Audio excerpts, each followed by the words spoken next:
Olá, bem-vindos a mais um podcast da série Clube de Leitura do Vestibular da UEL 2021 e 2022 da Folha de Londrina. Aqui quem fala é a Laís Taine e a obra analisada de hoje é Quarto de Despejo, de Carolina Maria de Jesus. Oi, pessoal, tudo bem com vocês? Aqui é a Patrícia Maria Alves e eu lembro a vocês de que a obra de hoje está em diversos vestibulares, como a UEL, a UEM, a UEPG e a Unicamp e outros, muitos outros. Para analisar essa obra com propriedade, nós convidamos Amanda Gomes Amaral, que é graduada em Letras, bacharelado em Estudos Literários pela UEL.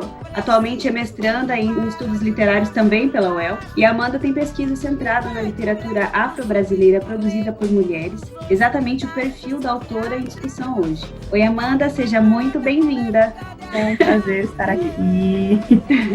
E é muito bom falar desse assunto. Estou muito feliz de ver que cada vez mais os vestibulares estão colocando obras de escritoras negras para a gente debater. Muito bom. É ótimo mesmo. Vamos começar com a história em si? Essa é uma história que me toca muito, porque ela foi escrita por uma pessoa de dentro da favela. Inclusive, a gente fez uma reportagem também na comunidade recentemente, e ao ler essa obra, eu consegui entender um pouco mais até sobre o universo do qual a gente estava falando. E é um retrato social de quem crê, você disse, né, Paty, de dentro da favela mesmo. Interessante, é diferente da gente ir até lá e ficar, como a gente fez na reportagem, ficar um dia, né? É a própria pessoa contando, né, a história Foi dela. uma vida inteira, né? Ela começa em julho de 1955 e o livro termina em janeiro de 1960. São 5 anos que a gente acompanha o retrato do dia a dia de uma favelada, né? Como diz o título também. E é como a Carolina ela vai contando os dias daquela comunidade que ela vive, que é um retrato muito detalhado, é bem descritivo, né? E fidedigno, né? E os detalhes eu vou deixar por conta da Amanda, né? O livro começa na data de 15 de julho de 55, como a Patrícia disse. E o que a gente pode já perceber, Amanda, nos primeiros capítulos? O que a gente já consegue observar? Então, esse livro, ele é um marco muito grande na vida de Carolina, porque a gente começa a entender do que Carolina quer também falar, né? Porque vamos pensar em que época ela escreve. Década de 50 era uma década em que a maioria da população brasileira era analfabeta, começa por aí. Carolina, uma mulher negra, diz: eu sou escritora, eu estou aqui para as pessoas lerem os meus livros. Então ela usa dessa voz dela para retratar esse quarto de despejo que em uma semana o exemplar chega a 10 mil cópias. Vamos pensar o que é isso na década de 60, né? E em poucos meses, 100 mil exemplares. Então a Carolina, ela vem trazendo essa voz resistente mesmo. Ó. A primeira frase do livro as primeiras frases. Aniversário de minha filha Vera Eunice. Eu pretendia comprar um par de sapatos para ela. Eu pretendia. Mas o custo dos gêneros alimentícios nos impede a realização dos nossos desejos. Atualmente, somos escravos do custo de vida. Eu achei um par de sapatos no lixo, lavei e remendei para ela calçar. Num parágrafo, Carolina parece que dá um soco no estômago de quem está lendo. Eu costumo dizer que esse livro, ele dá uma chacoalhada na nossa vida, porque eu fico pensando nos estudantes que vão ler esse livro, né, vão prestar o vestibular, e qual é a literatura que a gente aprende na escola? A literatura que a gente aprende na escola não parece com essa que Carolina produz. É uma literatura mais para o canônico, é uma literatura sempre feita por homens brancos, classe média alta, que tiveram alta escolaridade, que tem o tempo, tem o espaço para se querer enquanto escritor. Carolina não tinha isso. Carolina é mãe solteira. Carolina, ela abdicou da vida de casada porque ela não queria isso para a vida dela. E o que é muito forte nesse livro, fica para mim, é esse querer-se enquanto escritor, esse projeto literário, que é uma coisa que hoje em dia já é difícil, né? Sim. Ser escritor no Brasil. Imagina para Carolina, naquela década, quantas forças contrárias ela precisou bater de frente para conseguir fazer esse livro chegar na mão de alguém e ser editado e ser publicado. Foram anos correndo atrás, anos batendo em editoras, em portas de editoras para tentar ser ouvida, e muita porta fechada, né? Então a Carolina, esse livro traz esse dia a dia, esse dia a dia cansativo que de alguma maneira sempre esteve essa chama ali dentro do livro, né? De hoje o dia não foi bom, mas eu escrevi, eu sentei, eu li, e eu vou um dia conseguir colocar esse livro, mostrar o que eu quero mostrar aqui dentro desse livro. E é muito bonito isso também, é sofrido e bonito ao mesmo tempo, né? Uhum. Inclusive, ela usa o diário, o livro dela, na verdade, é Quarto de Despejo, Diário de uma Favelada, né? E ela usa esse diário como arma, porque em algumas partes do livro ela conta que, ó, se você continuar fazendo isso, eu vou te colocar no meu livro, hein? E eu acho interessante, porque nesse ponto ela é respeitada, as pessoas não duvidam que ela vai conseguir publicar os livros, e ela também não duvida. Ela leva isso Exato. muito a sério. Ela é uma mulher muito forte e autoconfiante de que ela vai conseguir publicar, né?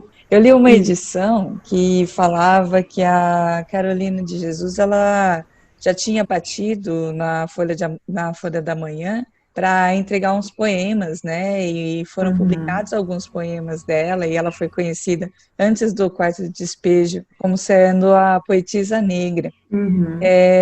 Então ela já tinha tido algum reconhecimento pela sua qualidade literária, né? Exatamente, é. E isso é uma tecla que a gente precisa bater, porque esse livro, ele tem muitos engodos, assim. Primeiro título, né?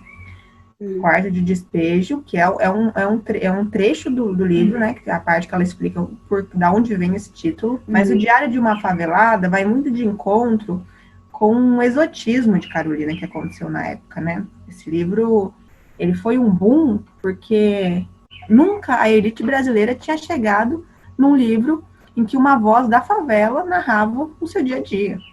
E o que é interessante, por um lado, né, Carolina abriu portas, Carolina não abriu portas, Carolina chutou portas, eu diria. Foi sofrido, ela ralou, né? Mas a gente vê que ela passou por um processo de exotização muito grande, assim, que é bem difícil para a elite branca do Brasil reconhecer Carolina enquanto escritora. Ela não saía desse, quando a mídia retratava, não saía desse a favelada, a catadora de lixo, a pobre, a mulher preta, enquanto que Carolina queria ser a escritora. Era isso que ela queria ser, antes de todos esses adjetivos, entende? Eu sinto que, por isso que eu acho muito importante falar da obra de Carolina também. A obra de Carolina é vastíssima, vastíssima. Muitos livros, tanto que a Companhia das Letras, mês passado, anunciou que vai fazer uma reedição da obra de Carolina. Olha que incrível. E depois de quanto tempo isso vai acontecer, né? Carolina escrevia em retalhos de papel que ela encontrava no lixo por ser catadora de papel, né? Os cadernos sujos, né? Exato, que o jornalista fala, né, que ele encontra muitos cadernos e precisou fazer uma edição desses cadernos. E aonde estão esses cadernos? Aonde estão esses retalhos? E é isso que a Companhia das Letras contratou uma equipe editorial em que Vera Eunice, filha da própria escritora, está dentro da equipe. Conceição Evaristo, um nome muito forte na literatura afro-brasileira atual, uma escritora de grande potência, ela vai participar também desse conselho. E uma pesquisadora da UEL, Amanda Crispim, que é especializada na obra de Carolina, também vai fazer parte desse conselho. Então, eu acho que vem muita coisa boa por aí, porque a gente vai poder conhecer um lado de Carolina que ficou um pouco, talvez, apagado, entende? Carolina escrevia sobre muitos temas, não só a favela. A favela era um dos temas que ela queria escrever, mas tem muito sobre amor, tem muito sobre sexualidade, tem muito sobre maternidade, sobre política. A Carolina é uma voz muito forte política, e dá para ver no Quarto de Despejo, né? Isso muito forte. Eu sinto que o Quarto de Despejo é um começo, assim, para quem quer conhecer mais sobre essa escritora, não pare em Quarto de Despejo, porque Carolina é muito múltipla, sabe? É uma voz que era uma escritora de fato, ela escrevia sobre o mundo, sobre tudo que a cercava, que a tocava, e a gente não pode deixar essa visão estereotipada em cima de Carolina, como se fosse só a favelada. Carolina era muito mais que isso, né? Então, é importante a gente lembrar disso, né? Por respeito à memória de Carolina também. Ô, Amanda, como era a rotina que a Carolina registrava nesse diário dela? Até alguns dias são bastante repetitivos, né? Sim. Porque é como a rotina de qualquer pessoa. Mas o É que que ela o, registrava nesse diário? o Audálio Dantas, que foi o jornalista que fez a primeira curadoria desses cadernos sujos, ele fala isso, né? Ele fala que na edição que ele fez do Quarto de Despejo, ele teve que retirar alguns dias por causa dessa repetição. Uhum, E, de repente, essa repetição é o cotidiano comum, né? Que as pessoas uhum. vivem assim, que de repente tem uma estética literária, mas que na hora de editar ele ficou com receio de cansar a leitura do leitor, né? A gente tem que pensar nessa edição também, como para a época ela devia também estar atenta ao momento da edição, né? Nos leitores, porque eu imagino, vamos tentar pensar nas edições que aconteceram na década de 50, finalzinho da década de 50, que foi do Audálio, e a edição que vai ser feita agora por mulheres negras, e que não precisam mais ficar com medo de mostrar essa exaustão, essa repetição, porque exatamente como você disse, é um aspecto literário, esse tema é exaustivo, porque o que acontece no livro, basicamente? Carolina, mostrando seu dia a dia enquanto mãe, enquanto corpo social que atua ali naquela favela, porque é ela que separa uma briga, é ela que vai conversar com as amigas porque aconteceu alguma coisa, alguém tá apanhando, é ela que vai levar a filha para buscar a pensão da filha para conseguir comprar a comida de amanhã. Então a Carolina é o sujeito central desse livro, né? E aí a gente vê muito o acordar, o buscar a água, o catar papel e ferro, o vender esses materiais para comprar comida, as brigas, o escrever e o dormir, a fome. E a fome sempre ali circundando esse espaço, né? E quando o Audálio fala que teve que fazer cortes para o livro não ficar tão exaustivo, eu penso que isso está muito ligado a pensar na venda desse livro, né? Exaustivo para quem? Exaustivo para a elite brasileira, talvez? Porque será que Carolina não queria deixar os leitores exaustivos para a gente realmente entrar nesse universo em que a gente é tão separado espacialmente, né? Porque onde fica a favela, gente? A gente, classe média baixa ou classe média alta, a gente vê essa favela? A gente não sabe onde essa favela tá. As pessoas que estão na favela não adentram os centros, e quando adentram são marginalizadas, acontece muita represália, muita violência, né? Então, a literatura de Carolina é ferramenta para dar um estalo na população e mostrar, ó o que está acontecendo aqui, enquanto vocês fecham os olhos, eu tenho aqui 3 filhos e não sei se amanhã eu vou ter comida nessa mesa. Enquanto eu estou aqui tentando lutar para ter comida, eu também quero ser escritora. Então, não são só vocês que podem escrever, eu também quero. Então, é uma voz muito forte. Carolina, ela larga os limites de muitas maneiras, muitas maneiras. Isso que é o mais incrível dessa escritora, eu acho. Os sonhos eles não têm cor e eles não veem classe social, né?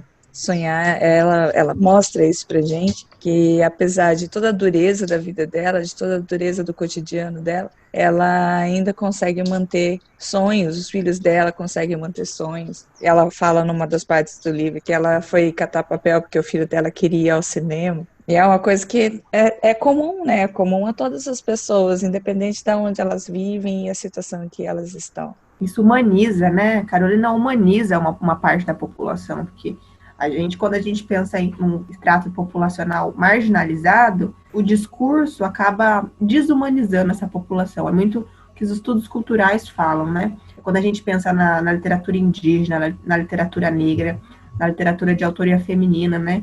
Acabam que esses sujeitos foram por muito tempo representados por homens brancos. O que acontece quando a voz que narra muda o local social? Não é mais um homem falando de uma mulher, não é mais um homem falando sobre o corpo feminino, é uma mulher se narrando. Então, isso é muito potente, porque o ponto de vista, ele se transforma, o relato literário, ele se transforma, a arte que é produzida ali se transforma totalmente. Então, não tem como a gente não pensar na obra de Carolina sem refletir da onde sai essa obra, né? Da onde vem essa obra. Isso são elementos muito imbricados, autor e escritura, né? Recentemente, a gente fez um podcast sobre Eles Não Usam Black Tie, que também falava sobre uma comunidade, né? Uhum. E eu senti uma diferença muito grande entre as visões, porque eles não usam black tie, foi escrito pelo Gianfrancesco Guarnieri, ele era um artista, ele era homem, ele era branco, ele estava fora desse universo, ele replica a linguagem do local, mas dá para ver muito nitidamente a diferença entre a Carolina, o livro da Carolina e esse, porque o dela parece, a linguagem parece muito mais autêntica, né? Tem uma parte que tem uma anotação na edição que eu li, que falava que a linguagem não estava coerente com as normas cultas da língua portuguesa, mas que muito foi deixado assim, e foram trocadas apenas algumas palavras que seriam incompreensíveis, que seria uma linguagem própria, criada no meio que ela vivia. E isso me encantou bastante, porque quando você reconhece o modo de falar de um local, parece que você reconhece esse local. Eu ouvi uma outra reportagem que dizia, até sobre a Carolina mesmo, que falava que a comunidade que ela viveu hoje não existe mais, hoje é a marginal do Rio Tietê e tem prédios bonitos e tal. De repente, é quase um resgate histórico hoje a gente ler esse livro, né?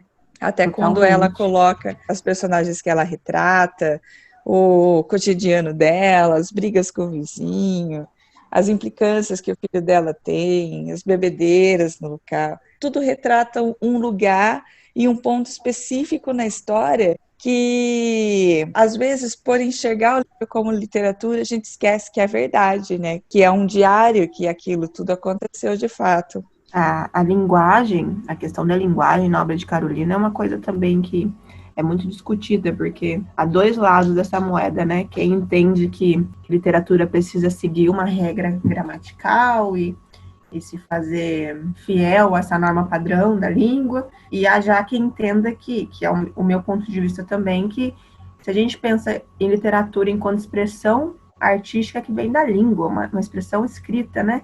Como que a gente vai mudar, a gente vai editar essa maneira que ela se expressou ali, esse relato dela. Isso é modificar totalmente o resultado final da obra, é modificar o sentido da obra. Essa voz vai ser modificada se a gente modificar a maneira como ela é expressada, né? Então, esse estilo de literatura da Carolina está muito ligada a essa voz que não segue padrões, essa ligação forte com um realismo cru, né? Esse realismo que não tá ali para fazer média. Carolina não tá ali para agradar. Carolina tá ali para se expressar enquanto artista, né? Que ela era uma artista muito, muito múltipla, né? A Vera Eunice fala em entrevistas sobre a mãe sempre tá lendo poemas para eles, e tinha um violão que tocava música para eles, e sempre cantando, sempre dançando. Então, essa veia artística de Carolina nunca foi apagada. Ela nunca imaginou que ela precisava se adequar. Ela queria que o meio se adequasse a ela, que eles ouvissem essa voz, entendeu? Que os editores colocassem sua obra em circulação, e não, ela nunca tentou mudar esse projeto literário, né? E durante a obra ela aborda diversos temas muito importantes até hoje. Anteriormente a gente até comentou, né, Amanda, fora do podcast, sobre essa realidade está muito presente ainda hoje, já vai fazer 60 anos, né, da obra, quando ela foi publicada, e a gente ainda vê muito do que ela registrou lá em São Paulo, até que em Londrina, né, no Paraná, e em várias outras cidades, outras regiões, ainda é muito real o que ela coloca, e atual, né? A Carolina, ela antecipa, né, um aspecto do movimento negro que ainda não era tão articulado na década de 50, né? O movimento negro, ele começa a ganhar muita força na década de 70, e Carolina tem essa ideia de que ela vai se expressar para fazer mudança social. Tem quando a gente estuda sobre literatura afro-brasileira, tem esse aspecto de responsabilidade. Eu não estou aqui escrevendo apenas para dar vazão, que é o que a gente estuda muito, né, nos autores românticos, vazão aos sentimentos, ao subjetivo, refletir sobre a paisagem. Não é só isso. Tem esse aspecto muito forte em Carolina, porque Carolina era leitora de românticos, então quando a gente vai para os poemas dela, muitas vezes a gente vê essas marcas românticas nos poemas, numa linguagem, no ritmo, nas rimas, Mas não só isso, Carolina, ela via a literatura como esse local de eu vou fazer mudança, eu vou mostrar o que tem aqui para acontecer uma mudança estrutural, porque aqui, o que acontece aqui é desumano. É basicamente isso que essa expressão que a gente tem ao final do livro, é um lugar desumano, é um lugar que humanos e bichos se confrontam ali, doenças e quando a gente vê quando ela narra os políticos, né, que vão lá para tentar ganhar voto, e ela fala, Sim. tá um dia aqui dando botijão de gás para ganhar voto, mas depois que é eleito nunca mais volta para cá. Então, o que significa isso? Como impacta isso na década de 50, né? Uma mulher negra, quem não podia falar, além de falar, critica. Então, isso é muito forte, né? Ela tem uma consciência política e social muito forte, né? Que ela até cita Totalmente. diversas vezes os nomes da época. Ela fala do JK, do Adhemar de Barros, que era governador de São Paulo. Ela cita muitos políticos com nome e sobrenome, sem medo, né?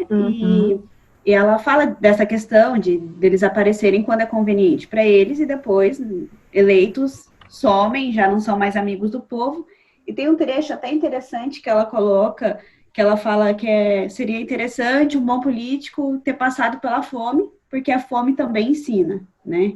E eu achei essa parte Isso, do é livro bem bem lindo. legal. A Carolina, ela quer botar o dedo na ferida, né? Em nenhum momento ela quis ser branda, ela quis ser tranquilinha. Mas também tem uma questão, nos poemas a gente pode ver que, por exemplo, tem poemas que não entram em edições que ela ia publicar, talvez sabendo até que ponto ela podia ir, sabe? Tem um poema interessante de um mini curso que a Amanda Crispim, a pesquisadora que eu citei, deu sábado, da Carolina, em que ela fala, nesse poema ela fala sobre a realidade das empregadas, que Carolina já trabalhou, claro, né? Porque ela vem de Minas, a Carolina era mineira, nasceu no ano de 1914, na década de 30 vem para São Paulo, né? Então, antes de ser catadora, ela passou por esse local de doméstica, e ela faz um poema sobre isso, da dificuldade que é ser doméstica, e esse poema não entra na edição do livro que ela publica na antologia pessoal dela. E a gente fica pensando, por que será, né? Será que ela sabia que quem ia ler esse livro não eram as domésticas que ela estava retratando, mas sim os patrões que ela Verdade, estava né? criticando, né? É quem ia Então, comprar, quem tem poder aquisitivo na época e agora para comprar um livro desses, não realmente não é quem está trabalhando. Vai exato. ser Então, complicado. Carolina era muito inteligente, ela sabia desse jogo social, né, que acontecia e nunca baixou a cabeça para ele. Isso é bem inspirador, né? Ô, Amanda, deixa eu te fazer uma pergunta, assim, Uhum. para mim também, entender um pouco melhor, e para quem está tá nos escutando, que se não leu o livro ainda, não, não entendeu, não vai entender direito das coisas que a gente está falando. E se vai ler, já vai mais um pouco preparado. O que significa quarto de despejo? A gente podia ler a frase, né, que ela, ela coloca no livro, deixa eu procurar aqui, sobre o título, então. Quarto de despejo. Em 1948, quando começaram a demolir as casas térreas para construir os edifícios, nós, os pobres, que residíamos nas habitações coletivas, fomos despejados e ficamos residindo debaixo das pontes. É por isso que eu denomino que a favela é o quarto de despejo de uma cidade. Nós, os pobres, somos os trastes velhos. Então, olha a potência dessa metáfora, né, do quarto de despejo. Ela, ela coloca essa voz que é uma voz individual, né? A gente pensa em Carolina quando a gente lê esse livro, mas ao mesmo tempo é uma voz coletiva, que é um aspecto muito forte na literatura afro-brasileira, né? Que vem dessa responsabilidade com os meus, os escritores falam. Que apesar ela retratar, ela expressar desse local individual, ela não toca apenas ao seu aspecto social, né?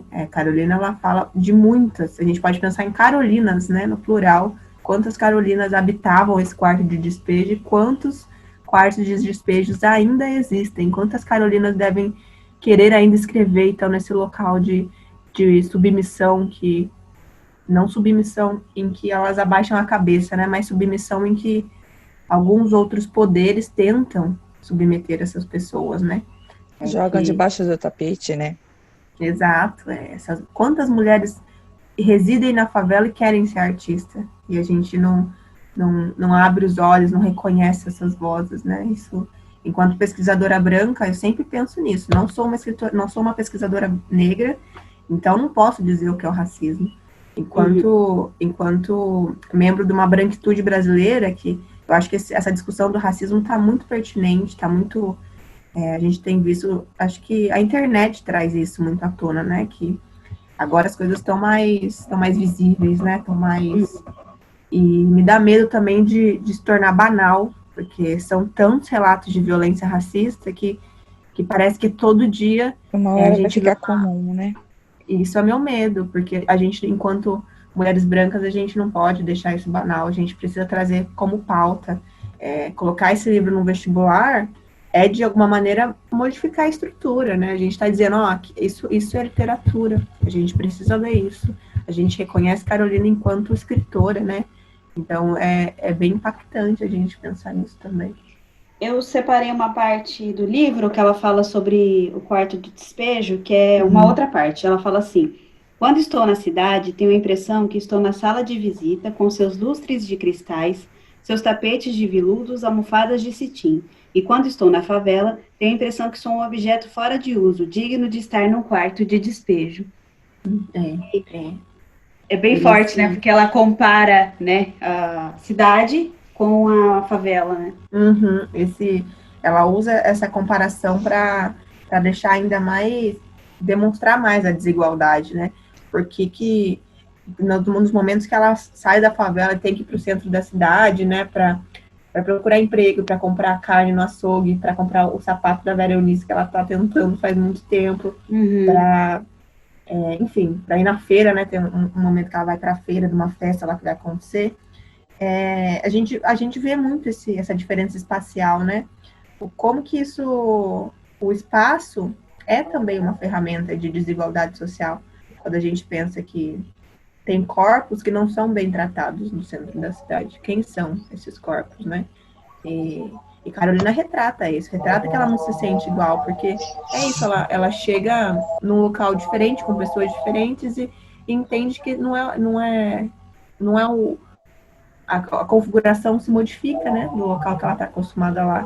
Ela precisa buscar água todo dia para ter água em casa. Me chama a atenção nessa dissociação que ela faz, que a cidade e a favela, elas são muito próximas, né, uma dentro da outra, e ao mesmo tempo ela coloca com uma distância monumental, assim, como se estivessem em lugares muito distantes fisicamente um do outro, e um pertencia ao outro, né, o bairro do Canindé hoje é o coração do tal paulista. Exato, ela transita nesses locais, né? E eu fico pensando sobre também quantas vezes Carolina teve que bater em porta de editoras, né? E quantas vezes deve ter sido rechaçada, né? Aquele trecho que ela vai com a Audálio também para o centro da cidade, e é ele que precisa dizer quem é ela, né? Para alguém da edição do jornal. Essa daqui é a escritora, gente. Essa aqui é a Carolina, né? Então, Carolina não é a escritora óbvia, né? De nenhuma maneira ela não é da elite. Uma escritora que tem muitas fotos se você procurar na internet, a gente acha essas noites de autógrafo, né, que Carolina fazia. E Clarice Lispector, tem fotos dela com Clarice, né? Vamos comparar essas duas escritoras, da onde vêm essas duas escritoras, do que elas escrevem. Olha que escritura diferente de Carolina e de Clarice, da mesma época, mulheres, mas em que os locais sociais, a cor, fazem esses relatos literários serem totalmente diferentes. Clarice tinha pessoas para cuidar de seus filhos, para sentar e escrever. Carolina não. Daquele trecho que ela fala, né, que está com fome, por isso ela vai escrever. Que a escrita é esse local de alento da alma também, né? Mas aí logo depois ela fala, um filho está me chamando, vou ter que parar a escrita aqui, porque essa mãe que tenta gerir esse barraco, essas crianças e esse lado escritora, tudo ao mesmo tempo, né? Então ela não tem o benefício, o privilégio de poder sentar uma tarde toda e ficar tranquila pensando na sua obra. Não é isso que a gente vê, né? E Amanda, você citou Clarice, você citou Carolina Uhum. como uma literatura feminina. Você que pesquisa literatura afro-brasileira produzida por mulheres, como que você aponta essas questões de gênero na obra dela? Então, Carolina, eu acho que quando a gente pensa sobre essa literatura afro-brasileira, as escritoras negras estão demonstrando muito, teóricas negras como Sueli Carneiro, como Bell Hooks, como Djamila Ribeiro, elas demonstram que o feminismo da década de 50 era um feminismo branco. Eram mulheres que queriam o direito a trabalhar, enquanto mulheres negras já estavam trabalhando há décadas. Mulheres negras vêm de um passado de escravização. Então, a gente tem os nossos aspectos de igualdade enquanto mulheres, mas muitos aspectos que nos deixam num abismo em relação às mulheres negras. Então, as pautas vão ser totalmente diferentes, e é necessário reconhecer isso, que os privilégios brancos, eles dão um tom nas discussões do feminismo muito diferente do que as mulheres negras precisavam. As mulheres negras, elas estão demonstrando que elas querem que sua voz seja reconhecida. Eu vou falar de mim. E é quando entra o termo que a Conceição Evaristo, uma escritora negra também, ela fala sobre a escrevivência, né? Essa escrita da vivência, essa escrita que coloca o corpo no centro da sua escritura. Isso não quer dizer que ela não vá criar, porque literatura é arte, literatura é criação. Mas ela não se distancia totalmente do seu eu mulher, né? A Conceição fala, ó, abre aspas, a escrevivência das mulheres negras explicita as aventuras e as desventuras de quem conhece uma dupla condição que a sociedade teima em querer inferiorizar, mulher e negra. Então, essa escrevivência que ela diz perpassa muitas escritoras negras, né? Essa escritora negra está cansada de ser representada, ela quer falar e colocá-las dentro da academia, dentro das pesquisas, faz um movimento de repensar todos os aspectos que a gente entende de literatura, né? Antes os escritores viam a literatura como aquele ser divino, né? A pessoa que tem como que eles falam? É um dom, praticamente um dom, né? O escritor que recebe alguma coisa do céu, sei lá da onde, começa a escrever.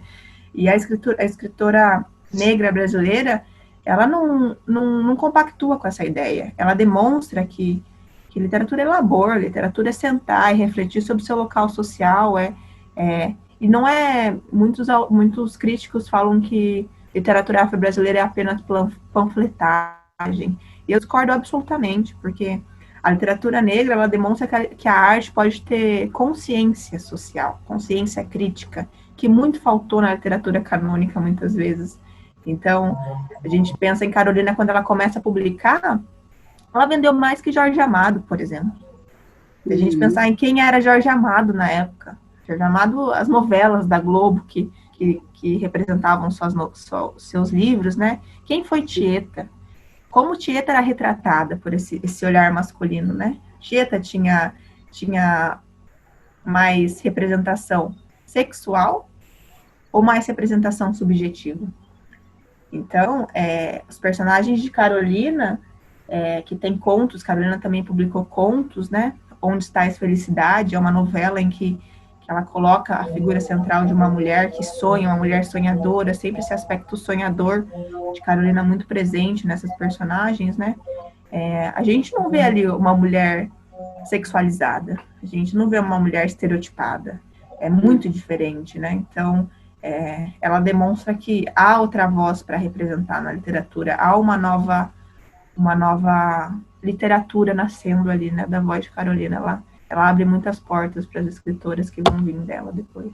E até quando ela retrata a questão dela ser mulher nesse livro, do Quarto de Despejo, quando ela fala um pouco sobre as mulheres lá da vizinhança dela, que ela fala que ela é bonita, isso é muito pequeno perto do que ela tem para falar sobre tantas outras coisas, né? Então ela cita alguns pontos, ela fala de ser feliz como mãe solteira, e que outras mulheres são infelizes, e que até implicam com ela por ela ser independente, porque é ela que cuida dos filhos sozinha.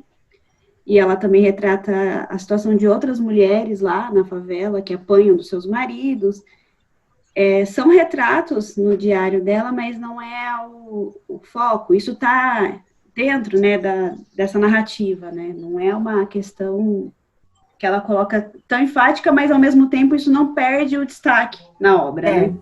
eu sinto que, assim, muitos temas rodeiam a obra, né, de Carolina do Quarto de Despejo, que é um diário, né, a vida não é, ela não tem temas, de alguma maneira, que se completam ou são distribuídos igualmente na vida de Carolina no dia a dia. Mas eu sinto que a fome é um tema mais urgente, mais expressivo, porque vem de um caráter de sobrevivência, né, gente? Se eu não tiver o feijão amanhã, a gente vai morrer, a gente vai ficar doente. Tem aquela passagem que ela fica muito doente, né? Muito fraca, e a Vera Eunice reza por ela, para a mãe dela não morrer. Olha isso. É uma preocupação com a vida, primeiramente, né? Então, e aí depois vão vindo os outros temas, né? Que eu acho espetacular uma mulher na época dela dizer: eu não vou casar para ficar apanhando. Eu não preciso Sim. de um homem para colocar dentro de casa um homem para eu ser respeitada por isso. Ela toma para ela essa responsabilidade. Eu dou conta sozinha. Eu, eu não preciso dessa figura masculina para me assenhorar, para me, de alguma maneira, me legitimar, né? Carolina, ela se autolegitima. Ela tem essa responsabilidade dos filhos com ela, né? Tem um poema muito bonito também que a Amanda Crispim leu sábado no mini curso, que é esse medo da mãe negra de perder os filhos para o Estado, né?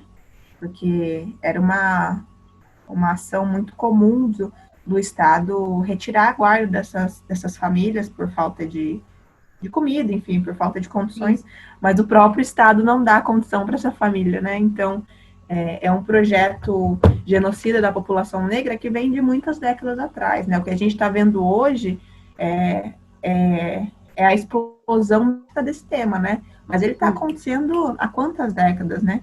Então, nesse poema, a Carolina, ela demonstra esse medo e esse afeto, né? Esse afeto que foi retirado da mulher negra na literatura por muito tempo. Ela demonstra que ela está ligada afetivamente a um amor dessa família negra que foi destituída de muitas questões que são necessárias para viver enquanto condição básica, né? E Carolina, ela demonstra esse lado mãe dela, esse lado de uma mãe que luta diariamente para conseguir o mínimo para seus filhos, sozinha, né? Sem ajuda de família, sem ajuda de marido, é ela e os filhos. E é uma rotina cansativa, né?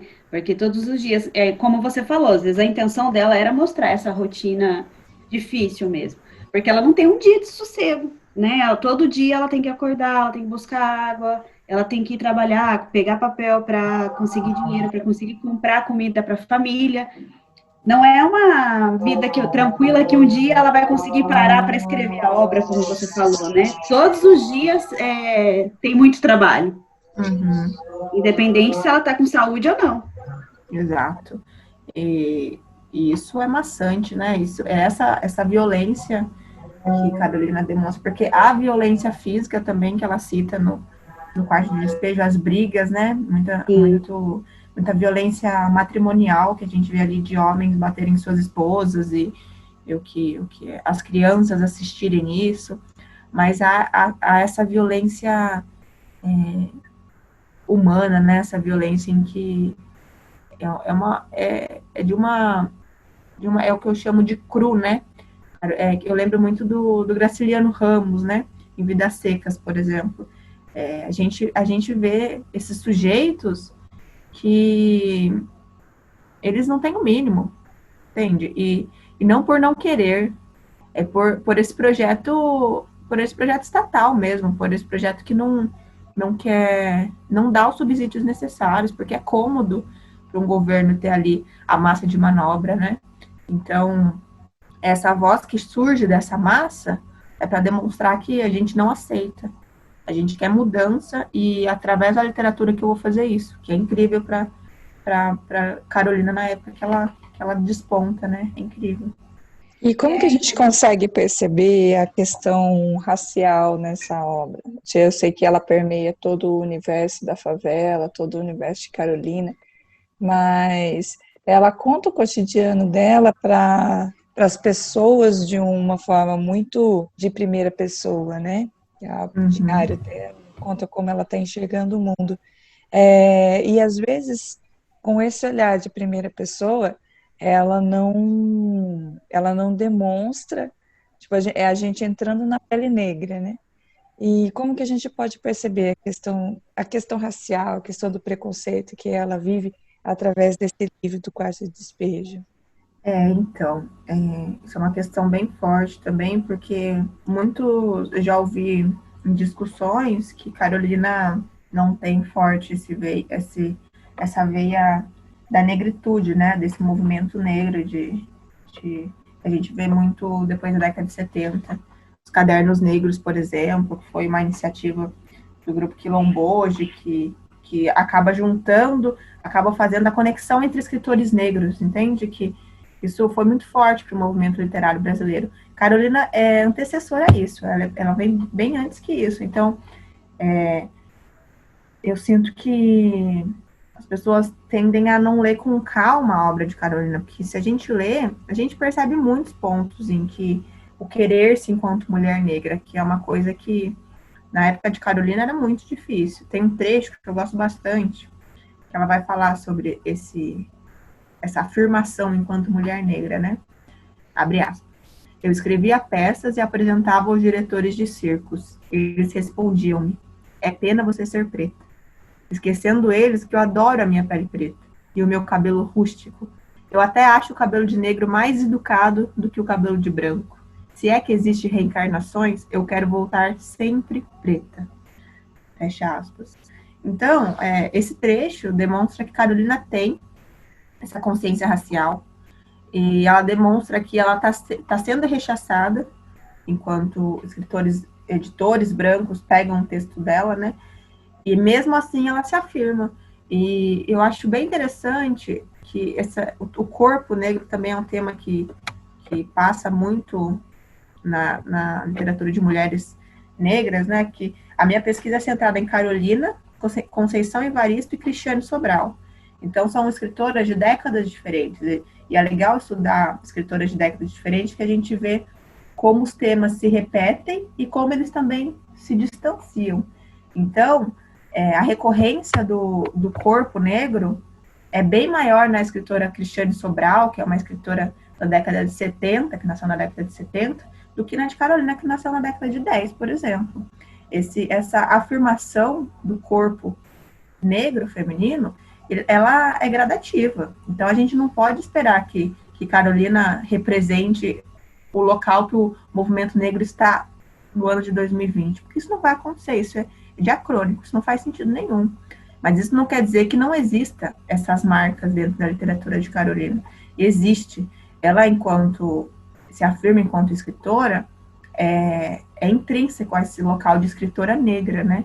Então, ela não é negada apenas por ser mulher, apenas por ser mãe solteira.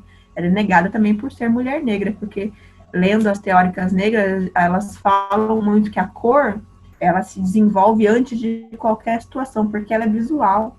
Então, antes de lerem seu texto, o escritor negra já está antes, ele já foi articulado antes do que sua própria palavra artística, né? Então, é muito presente isso na obra de Carolina, sim, e não faz sentido nenhum dizer que Carolina não era uma escritora consciente de sua cor, porque ela era totalmente. O fim da obra também, que ele termina a obra termina em 1º de janeiro de 1960. Em agosto desse mesmo ano que a obra foi publicada. Eu acho que vale a gente contar como essa obra realmente saiu do Diário da Carolina para se tornar um livro de sucesso, como você falou, traduzido para vários idiomas, mais de 100 mil cópias em todo o Brasil. E a Carolina enfrentando essas editoras para conseguir, né, publicar. Então, quando por fim o diário virou livro? Como que ela conseguiu que ele fosse publicado? Uhum. Então, como a gente contou dessa ida do Audálio Dantas, né, um repórter jovem na época até a favela do Canindé, ele precisava fazer uma reportagem sobre a favela. E aí ele encontra Carolina, e Carolina diz, eu tenho cadernos, eu quero ser publicada. Então, há esse encontro de escritora e editor, né? De jornalista, Audálio vira vira editor dessa obra, perdão. Então, na década de 50, no ano de 1958, eles se encontram e o livro é publicado em 1960. Mas antes disso vai saindo, como você disse, vai saindo matéria sobre Carolina nos jornais. E eu acho, assim, uma das passagens mais bonitas do livro é quando sai essa reportagem que ela está esperando tanto, que antes de ser publicado o livro, né, fizeram uma reportagem com ela. E eu acho lindo, porque tem uma passagem que logo que a reportagem é publicada, ela compra esse jornal e vai distribuindo. E ela leva para o açougueiro, e ela leva para não sei quem ler. E ela não tinha várias edições. Ela dava para o açougueiro e pegava de volta, depois dava para não sei quem, pegava de volta. Então, ela se promove enquanto escritora. Eu acho isso lindo. E tem também uma passagem que um dos filhos quebra uma vidraça, se eu não me engano. E ela precisa lá conversar com o homem, né? Porque o filho falou que o moço tinha batido nele, né? Uma coisa assim. E aí ela fala na passagem, vamos lá conversar com ele. E ela cata o jornal dela com a reportagem como se fosse uma forma de eu não sou ninguém, eu sou uma escritora. Eu vou com o meu jornal embaixo. É como se fosse uma maneira de legitimar ela enquanto ser social, né? Eu não sou apenas uma mãe, eu sou uma mãe escritora, eu tô no jornal, você me respeita, é basicamente isso. Então, eu acho isso magnífico, eu acho esse projeto literário da Carolina está muito imbricado a isso, ela quer estar, Carolina ela quer se mostrar, ela quer mostrar sua obra, ela se quer, isso para uma mulher negra da década de 50, isso é revolucionário, isso é lindo, eu acho lindo. Amanda, vamos então contar um pouquinho da história da Carolina antes do diário, porque o diário ela fala como é a situação dela, ela é mãe de 3 filhos, né? Como que ela trabalha, mas como ela foi parar na favela do Canindé, em São Paulo? Então, a Carolina, ela vem de uma família de 7 irmãos, né? Ela sempre precisou trabalhar desde muito cedo, porque para ajudar, né, os pais a sustentar essa família. Então, isso também é um aspecto muito importante da Carolina. A Carolina é autodidata. A Carolina, ela estudou só até o 2º ano do primário, né, que eles falavam na época. Então, olha que incrível. Ela se auto-alfabetiza. É a partir de livros em bibliotecas, em Sacramento, que ela vai fazer essa alfabetização. E uma figura muito importante na biografia de Carolina é o avô. Carolina tinha um avô que ele se aproxima muito da figura do griot, que a gente chama, que é esse aspecto do contador de histórias, que vem de uma tradição africana, né? O griot, ele é como se fosse uma biblioteca ambulante, é essa sabedoria oral de quem conta histórias e narra histórias, e envolve os ouvintes, né, por uma literatura oral, que é magnífico também. E então eu penso que esse avô, ele foi muito importante para quando a gente pensa esse aspecto de formação de leitora e escritora de Carolina, né?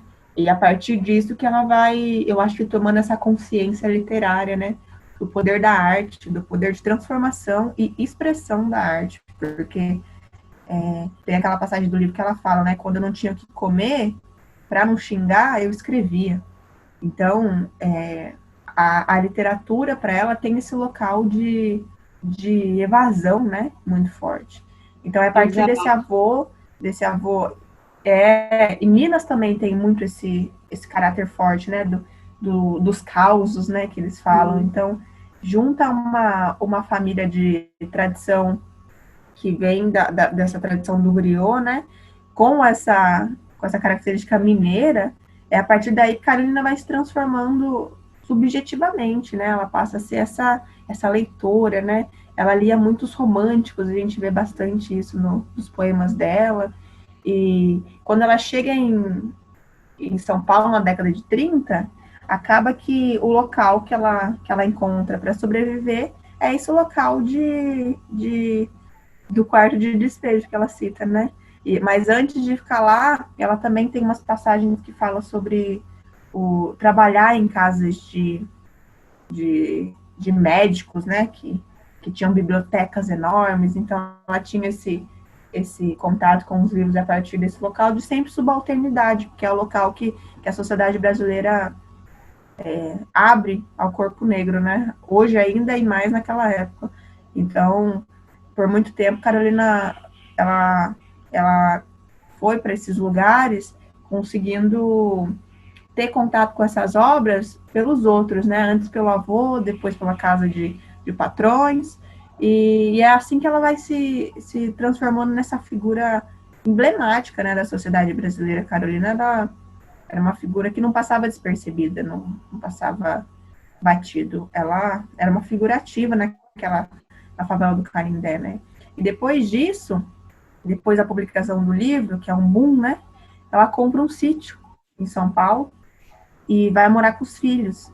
Só que, por esse exotismo que aconteceu no primeiro livro, né? Ela ser muito vendida como a favelada, a catadora de lixo, parece que a obra dela tinha que ficar restrita a isso. E não era restrita só a isso. Então, quando sai o Casa de Alvenaria, que é quando Carolina sai da favela, quando sai os Provérbios, a Antologia Pessoal de Carolina, não tem a retirada que aconteceu no primeiro livro. Acontece o processo da ditadura no Brasil também, que vai silenciar essas vozes que têm esse aspecto político, né? Então, muitos aspectos silenciam essa voz de Carolina e diminui a venda de seus livros. Então, por muito tempo, Carolina é esquecida, né? É silenciada. E isso deve ter sido muito triste para a escritora, porque ela experimenta a vida que ela sempre sonhou enquanto escritora, né? Enquanto ser reconhecida, mas, ao mesmo tempo, ver a obra dela diminuir tanto a venda deve ter causado uma melancolia muito grande, né? Uma tristeza muito grande. E é isso que é muito potente, esse movimento de Vera Eunice, filha de Carolina, de querer reeditar as obras da mãe, né? E demonstrar que é muito mais que Quarto de Despejo. Carolina é uma escritora brasileira que precisa ser reconhecida, né? Que precisa ser reconhecida como Jorge Amado, como Carlos Drummond, como Machado. Carolina é de uma potência muito grande, né? E a reedição de sua obra vai fazer que a gente entenda isso, vai fazer que a gente compreenda quando a gente vê a grandeza desses livros, desses cadernos, né, reeditados. A Vera Eunice, a filha mais nova dela, no livro, ela conta, no começo do livro, ela tem 2 anos. Diferente da mãe, a Vera conseguiu estudar, e ela é professora, né? Exatamente, Vera é professora hoje em dia e dá muitas palestras falando sobre a mãe também. Ela é bem importante nesse movimento de resgate a Carolina Maria de Jesus. É bem legal. E Amanda, sobre a linguagem não só sobre a linguagem, né, que a gente já falou um pouquinho sobre a linguagem do livro, a forma como ela escrevia e a escolha do editor de manter a cor local desse texto, mas em linhas técnicas, assim, como que a gente pode classificar a obra da Carolina? Então, a gente vamos primeiro pensar no gênero, né? A gente está com um livro de gênero de diário. E quando a gente pensa no diário, a gente não vai ter uma voz que se distancia muito de quem está narrando, né? Então, o foco narrativo é em primeira pessoa, a gente vai ter esse diário numa construção, vão ter dias que a gente não vai ter no diário, não sei por edição, se a gente pegar os manuscritos, né? Talvez a gente entenda, vamos ver quantos dias existiram escrito e não foram colocados no diário, né? Mas essa linguagem eu caracterizaria como porque vamos pensar que na época a gente tinha passado pelo modernismo, por exemplo, né? E não há um aspecto literário que se se aproxime desse modernismo, enquanto os modernistas queriam revolucionar a literatura num aspecto muito linguístico, né? Eles queriam demonstrar, ó, a gente não vai usar mais os parnasianos, essas regras, essas rimas, a gente quer fazer uma coisa nova, a gente quer fazer uma coisa brasileira. E Carolina, ela é muito fiel à sua linguagem, né? À sua realidade. Então, eu acho que tem muito de um realismo ali em Carolina, um realismo que me lembra muito o realismo machadiano, né? Mas é diferente, porque Carolina, enquanto sujeito social, se apresenta muito em suas obras, sabe? Então, enquanto Machado, ele pensava muito nos narradores, né, que ele estava construindo, usava muito, Machado era muito sarcástico, né? Carolina, ela não usa, eu sinto que não tem espaço para o sarcasmo na obra dela. Nos poemas um pouco, talvez, mas no Parte de Despejo, quando a gente lê, é cru, é a vida como ela é. Tem um trecho tem um trecho aqui muito interessante para a gente pensar nisso, ó. Pensei na vida atribulada que levo. Cato papel, lavo roupa para 2 jovens, permaneço na rua o dia todo e estou sempre em falta. A Vera não tem sapatos e ela não gosta de andar descalça. Faz uns 2 anos que eu pretendo comprar uma máquina de moer carne e uma máquina de costura, mas o pobre não repousa, não tem o privilégio de gozar descanso. Ganhei 2 quilos de arroz, idem de feijão. O nervoso interior que eu sentia ausentou-se. Aproveitei a minha calma interior para eu ler. Peguei uma revista e sentei no capim, recebendo os raios solares para aquecer-me. Li um conto. Quando iniciei outro, surgiu os filhos pedindo pão. Então, a realidade de Carolina, ela vem antes, né? O Quarto de Despejo, por ser um diário, a gente percebe que ela vai demonstrar, claro que por um aspecto subjetivo, depois dela sentar, depois que o dia aconteceu, ela vai sentar e vai escrever, né? Mas ela não quer criar personagens, né? Não tem esse caráter forte de pensar na obra enquanto muito distante de sua vivência, né? É Carolina ali presente, a gente vê a sua voz, as suas preocupações. Então, o leitor, quem está estudando a obra, quem vai prestar esse vestibular, precisa ler também com esse aspecto crítico. Não é um livro que a gente vai se divertir, que a gente vai viajar para um outro espaço-tempo, com certeza, que a Carolina propõe isso com essa obra. A gente parece que vai para dentro do Canindé quando ela começa a escrever, mas isso não pode ser distanciado de uma leitura crítica. A gente não pode esquecer esse aspecto social tão forte na obra dela, né? Por que Carolina passa fome? Porque como que a sociedade deixa isso acontecer e a gente continua de olhos fechados, entende? Qual é o aspecto, como Carolina impacta a literatura enquanto sistema, né? Quando ela coloca uma obra de uma autora negra para circular na década de 60, né? Como que isso abala a estrutura elitizada do Brasil. A gente não pode ler o livro de Carolina sem considerar todos esses aspectos, né? A questão da linguagem a gente tinha comentado já, mas é interessante que ela usa algumas palavras do dia a dia dela, né? E ela não se preocupa em em escrever de forma com a ortografia culta da língua portuguesa, mas eu acho interessante que ela usa alguns aspectos assim e fica até poético, né, o texto. Ela usa palavras rebuscadas também. Sim. Inclusive, ela menciona o sol algumas vezes de uma forma diferente. Eu esqueci o jeito que é, mas ela fala sobre estrela mãe, algo assim relacionado. Usa palavras como tépido, o sol está tépido. Eu acho interessante isso, porque Sim. mostra também que ela tinha uma cultura, assim, de quem lê, né? Você percebe que é uma pessoa que gostava de ler. E isso é muito interessante, porque as pessoas que não têm contato com a obra acham que, por saber que ouviu de algum lugar, sei lá, que a obra não respeita o aspecto literário, o aspecto gramatical, da norma padrão, já acha que o livro não vai ter nenhum tipo de tratamento estético, né? E a gente tem que lembrar que isso é literatura, gente. Carolina sabe o que é literatura. Carolina era leitora. Então, não é porque ela não sabe escrever uma palavra com 2 S's que ela não sabe fazer uma metáfora. Ela não tem qualidade de escritora. A Carolina era leitora. Ela conhece os românticos, ela conhece os parnasianos. Ela sabe, quando a gente pega muitos manuscritos da Carolina, tá na Biblioteca Nacional no Rio. E outros em Sacramento, né?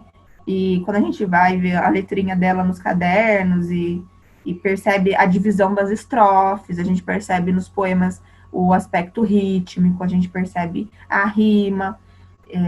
Ela sabe o que é a literatura, ela entende que esses aspectos podem aparecer e ela quer se valer deles, porque eu vejo que parece que a visão dela é que a literatura vai levar a Carolina para um lugar de não sofrimento.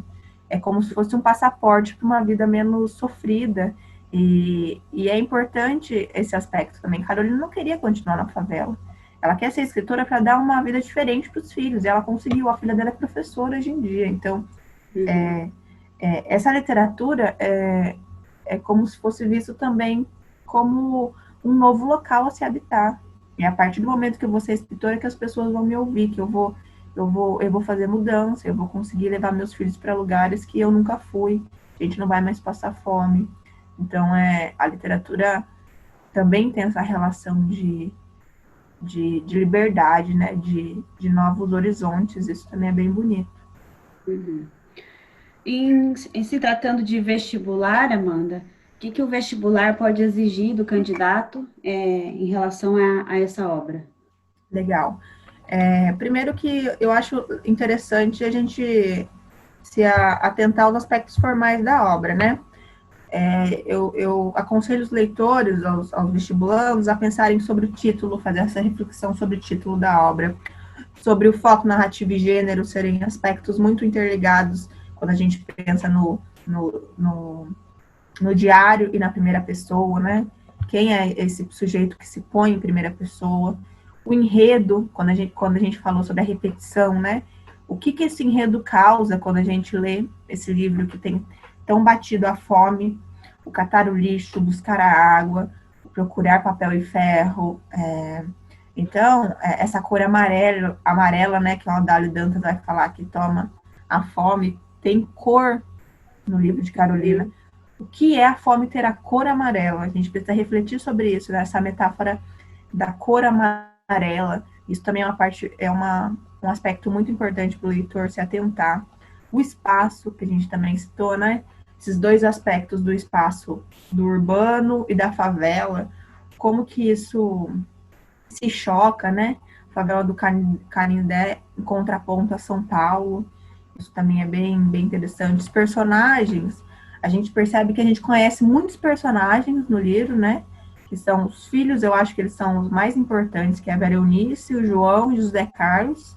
Ela sempre cita os 3 filhos, porque é a maior preocupação, né, dela enquanto mãe. E a gente também conhece muitas mulheres e homens dentro daquela favela, né? E a gente tem que pensar que o gênero diário, ele é bem diferente de um romance, por exemplo. A gente não tem ela não esmiuça subjetivamente os personagens que ali são apresentados, porque eles não são apenas construções de Carolina, eles existem, né? Então, é uma construção a partir do momento que passa pelo lápis e o papel de Carolina, porque é a partir da visão dela, né, claro, mas é muito ligado à realidade. Então, a gente tem que sempre pensar nessa dicotomia de gênero e representação, né? Não é um romance, a gente está falando de um diário. Então, esses personagens, eles vão aparecer muito rapidamente, muita repetição. Quando ela vai falar da fome, precisa ir para o açougue, vai aparecer o açougueiro, vai aparecer o pai da filha muito rapidamente, demonstrando essa paternidade quase não, uma paternidade evasiva, né, que só paga lá a pensão e acabou. Então, isso é bem interessante. E a linguagem, né, que é muito, muito importante na obra, porque Carolina, ela vai demonstrar que sim, a literatura ela não precisa seguir um padrão.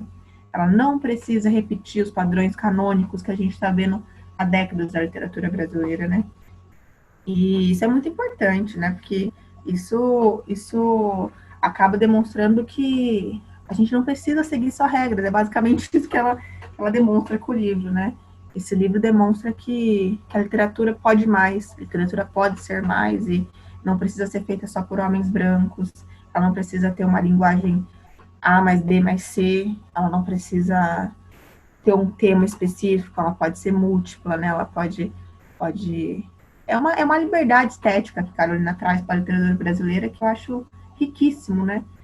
E o leitor tem que ter isso em mente, que pensar na obra enquanto expressão artística e pensar na obra enquanto objeto que remonta à literatura brasileira, que impacta mesmo. Então, é muito importante esses dois lados de Carolina, né? É um livro bem gostoso de ler, apesar de ter uma realidade bem sofrida, né, da Carolina. Uhum. Mas eu acho que para os vestibulandos que vão pegar essa obra para ler, eu acho que é uma obra tranquila, você lê rápido. Eu gostei muito, particularmente, o formato diário também facilita muito você precisar parar um pouco para retornar depois, né? É meio focado, né? Que são capítulos curtos, né? Como se fossem capítulos. O que você achou, Paty, do livro? Ah, eu gostei também. Eu chorei um pouco, né? Porque a gente fica meio emocionado, assim, mas eu gostei bastante.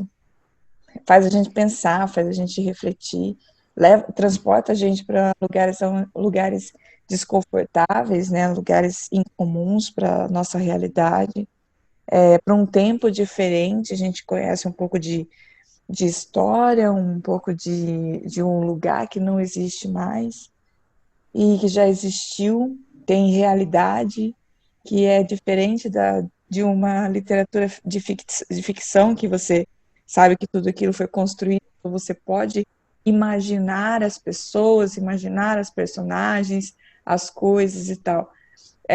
Nesse livro, quando você tende a, a tentar enxergar as pessoas como elas são, porque elas eram de uma forma, elas não foram inventadas, né? Como a Amanda falou. Então, você pega as pequenas descrições que ela faz das pessoas e monta as pessoas desse jeito. É um gênero que me agrada. E esse formato de diário, escrita de cartas, e, eu achei super, super tranquilo de ler e bem difícil, assim, na verdade. É tranquilo de ler, mas difícil de sentir. Tipo, De digerir, né? A digestão do isso, livro é difícil.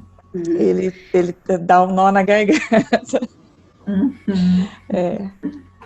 E assim, ele conta a história de um passado que está muito atual, né? Que a gente vê ainda muita gente passando pela mesma situação da Carolina ainda nos dias de hoje. Então, tem um retrato do passado que não mudou, apesar de tanto esforço da Carolina de mudar e de tantas outras pessoas que já surgiram querendo transformar essa realidade. Infelizmente, a gente ainda vê muito do que ela vive acontecendo nos dias de hoje. E até no livro mesmo, né? Que você começa com ela querendo comprar o sapato para a filha, que denota uma realidade. E ela termina 5 anos depois, dizendo: eu acordei aqui 6 horas da manhã e estou indo buscar água. Tipo, você fala, são 5 anos, e 5 É a anos, mesma 5 anos realidade. é uma vida inteira e é a mesma realidade. Tipo, Depois dela ter mostra a conseguido o que ela mais dificuldade. queria, né? Ela conseguiu ser publicada e continua a mesma coisa. Sim. Amanda, muito obrigada pela sua Ai, análise. adorei. A gente também adorou ter sido tão profunda e tão minuciosa, cuidadosa para falar sobre esse livro. E também a gente já soube escolher, porque uma pessoa que está fazendo pesquisa de literatura afro-brasileira, né, de mulheres, né, produzidos por mulheres. Então, assim, só tenho a agradecer pela sua análise, pela sua disponibilidade de poder participar aqui do nosso podcast. Eu agradeço Gente, eu muito que também, agradeço. Amanda. Muito obrigada por ter vindo aqui esclarecer um pouco desse livro para gente, melhorar um pouco a nossa visão também sobre literatura. Foi muito bom. Eu que agradeço esse espaço, e eu espero que o podcast transforme muitos leitores, que a gente cause A gente cria muitos leitores de Carolina porque é isso que precisa. Uma obra ela só existe enquanto há leitores dela, e que essa reedição da obra de Carolina vai trazer muitos outros aspectos de Carolina, não só a Carolina que vem da favela, mas a gente vai conhecer muitos lados de Carolina, e eu acho que isso é muito rico para um escritor, né? Fico muito feliz de ter esse espaço. Tem previsão, Amanda? Não tem previsão. Eu imagino que vai ser um trabalho minucioso, porque há muitos manuscritos com colecionadores, imagina, colecionadores que não querem abrir mão da obra para pesquisa.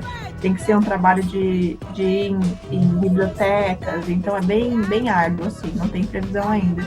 Mas eu imagino que não vai ser muito demorado não, porque o conselho editorial está composto, acho que, por seis mulheres ou 5. Vamos torcer para sair logo. Já estamos ansiosas, né, aqui. Antes da gente acabar, eu tenho que fazer declarar sorteio. Qual que é o nosso sorteio, né? Porque a gente está fazendo o sorteio do livro do Gregório de Matos, que foi o nosso último programa. E aí a gente passou os últimos dias com o formulário que estava na descrição do podcast sobre os poemas escolhidos do Gregório de Matos.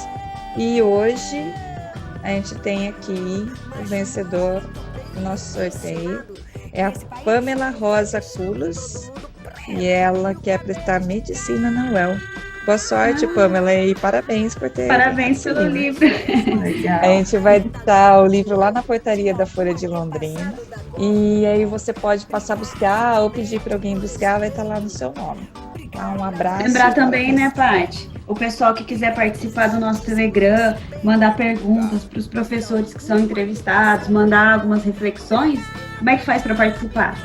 É só aí, eu tô deixando o link, porque é um link complicado, né, de colocar.